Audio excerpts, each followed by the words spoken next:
महिला आरक्षण बिल को लेकर बहुजन समाज पार्टी प्रमुख मायावती ने बड़ा बयान दिया है और केंद्र सरकार की मंशा पर सवाल खड़े किए हैं। मायावती ने कहा कि केंद्र सरकार ने संसद का 3 दिवसीय विशेष सत्र महिला आरक्षण बिल जैसे महत्वपूर्ण मुद्दे के लिए बुलाया है, जो स्वागत योग्य है। लेकिन उन्होंने आरोप लगाया कि देश में महिलाओं के सशक्तिकरण की चर्चा तो बहुत होती है, मगर गंभीर नीति और मजबूत इच्छा शक्ति की कमी के कारण इसे ईमानदारी से लागू नहीं किया गया। मायावती ने कहा कि जिस तरह एससी, एसटी और ओबीसी समुदायों के हितों और कल्याण की बात होती है, उसी तरह महिलाओं के अधिकारों को भी वास्तविक रूप से लागू करना जरूरी है। अब महिला आरक्षण बिल पर संसद के विशेष सत्र में क्या फैसला होता है, इस पर पूरे देश की नजर टिकी है। वहीं मायावती ने कहा कि इस बिल को आने में देर जरूर हो गई, लेकिन हम इसका स्वागत करते हैं। महिला आरक्षण का अति महत्वपूर्ण मामला,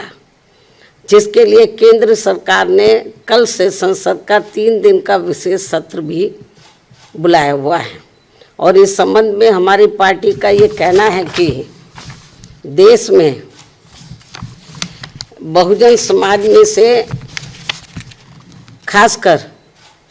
एससी, एसटी व ओबीसी समाज के हित व कल्याण की तरह ही महिला सशक्तिकरण आदि की बातें भी तो बहुत की जाती हैं, किंतु सही नियत नीति एवं मजबूत इच्छा शक्ति के अभाव के कारण इस पर ईमानदारी से अमल शायद ही कभी ठीक ढंग से हो पाया है। कमज़ोर वर्गों के लोगों की तरह ही महिलाओं के विरुद्ध भी जुल्म, जाति एवं शोषण, अत्याचार आदि की जघन्य घटनाएं आज भी सही से रुकने का नाम नहीं ले रही हैं और इसलिए हमारी पार्टी बीएसपी देश की सर्व समाज की महिलाओं को उनके आबादी के हिसाब से 50% आरक्षण देने की मांग लगातार करती आ रही है, लेकिन जिसे कोई भी पार्टी अपने अपने स्वार्थ व मजबूरियों के कारण मानने को कतई भी तैयार नहीं दिखती हैं। वैसे भी भला हो परम पूज्य बाबा साहब डॉक्टर भीमराव अम्बेडकर का, जिन्होंने देश की महिलाओं को पुरुषों के समान बराबरी वाला एक व्यक्ति, एक वोट का यह अति मूल्यवान मानवतावादी संवैधानिक अधिकार देकर यहाँ पूरे महिला जगत को धन्य बना दिया है तथा जिस महिला सम्मान व उनके सशक्तिकरण की जो जबरदस्त बुनियाद इन्होंने यहाँ देश में डाली है, उसके लिए देश हमेशा उनका कृतज्ञ रहेगा। और अब ऐसे में देश की संसद, लोकसभा में व राज्यों की विधानसभाओं में महिलाओं को 33% आरक्षण देने की प्रक्रिया को काफ़ी लंबे इंतजार के बाद ही सही व अन्य इसे आगे बढ़ाने की कार्रवाई का हमारी पार्टी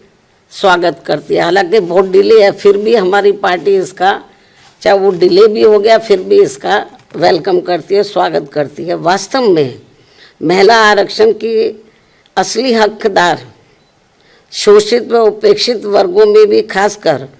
सामाजिक, राजनीतिक एवं आर्थिक रूप से लगातार पछाड़े जा रहे एससी, एसटी व ओबीसी समाज की महिलाओं को यदि इसमें अलग से आरक्षण की व्यवस्था की जाती है तो ये उचित होने के साथ साथ, जो नहीं की गई है, तो ये उचित होने के साथ साथ बीएसपी के अनवरत संघर्षों के बाद ओबीसी समाज को मंडल आयोग की सिफारिशों के अनुसार 27%